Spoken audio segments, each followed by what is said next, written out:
نحمده ونصلي على رسوله الكريم أما بعد فأعوذ بالله من الشيطان الرجيم بسم الله الرحمن الرحيم رب اشرح لي صدري ويسر لي أمري واحلل عقدة من لساني يفقه قولي ربي زدني علما اللهم فقهنا في الدين آمین رب العالمین۔ آج ہم دیکھیں گے جواب شرط پر فا کا داخلہ۔ جواب شرط پر فا کب کب استعمال ہوتا ہے؟ جملہ شرطیہ کے دو حصے ہوتے ہیں، شرط اور جواب شرط۔ جواب شرط پر فا کا داخلہ کئی جگہ پر لازمی ہوتا ہے، کئی جگہ پر اختیاری ہوتا ہے اور کئی جگہ ممنوع ہوتا ہے، یعنی فا بعض جگہ پر ہرگز داخل نہیں کر سکتے۔ فا کا داخلہ ممنوع، پہلے یہ دیکھتے ہیں۔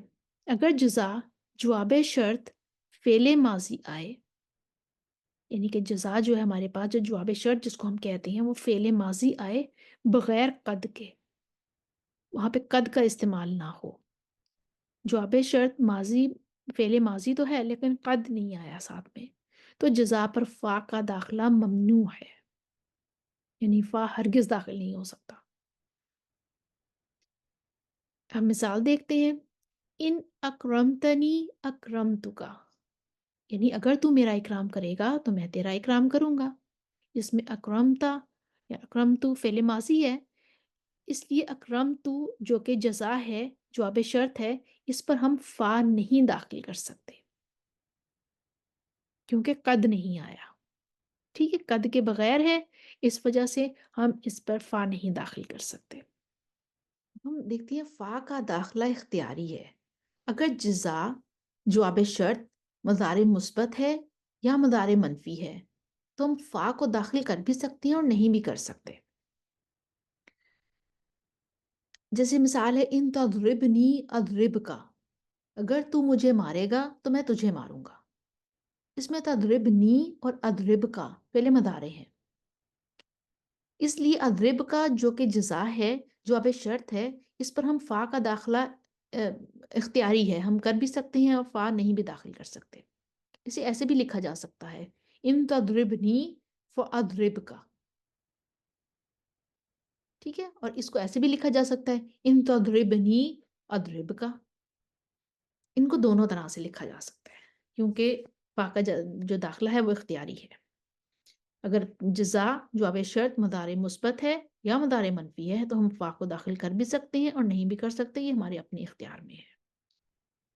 اب ہم دیکھتے ہیں جہاں پہ فا کا داخلہ لازمی ہے۔ کچھ صورتیں ایسی ہیں جن میں جواب شرط پر فا کا داخلہ لازمی ہوتا ہے۔ نمبر 1، جزا فعل ماضی ہے اور قد کے ساتھ استعمال ہو رہا ہے۔ دوسری صورت ہے جملہ انشائیہ یا جملہ اسمیہ ہو تو فا کا داخلہ لازمی ہے، یعنی کہ لازمی فا کو داخل کریں گے، اس میں اختیار نہیں اور ممنوع بھی نہیں ہے، لازمی داخل کریں گے۔ اگر ماضی قد کے ساتھ آ جائے، فعل ماضی قد کے ساتھ آ جائے یا جملہ انشائیہ یا جملہ اسمیہ ہو تو فا کو لازمی داخل کریں گے۔ مثالیں دیکھ لیتے ہیں، سورہ یوسف کی آیت نمبر 77 میں آیا ہے فَقَدْ سَرَقَ أَخٌ لَهُ، اگر اس نے چوری کی ہے تو اس کے بھائی نے بھی چوری کی تھی۔ ٹھیک ہے، اس میں سَرَقَ فعل ماضی ہے اور اس سے پہلے قد بھی آیا ہے، اس لیے سَرَقَ جو کہ جزا ہے، جواب شرط ہے، اس سے پہلے فا کو داخل لازمی کریں گے، فَقَدْ سَرَقَ أَخٌ لَهُ۔ دوسری صورت ہمارے پاس ہے، دوسری سورہ الحدید کی آیت نمبر 24 ہے، اس میں فَإِنَّ اللَّهَ هُوَ الْغَنِيُّ الْحَمِيدُ،